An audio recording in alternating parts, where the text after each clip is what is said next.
Ayu Ting Ting kini tengah dikabarkan menjalin kedekatan dengan Jordi Onsu, dilansir dari tribunnews.com. Mengetahui kabar tersebut, Ayu pun memberikan tanggapan.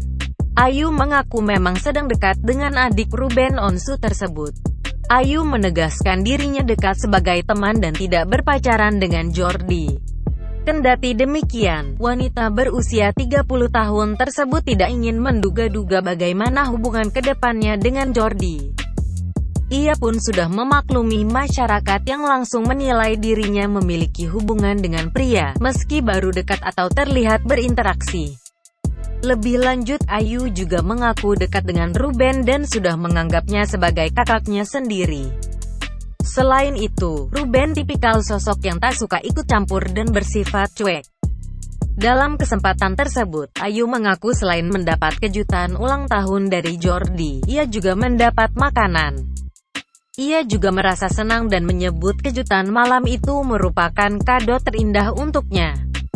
Usia yang sudah kepala 3 tersebut membuat Ayu berharap bertemu dengan jodoh yang cocok dan terbaik untuknya dan putrinya, Bilqis.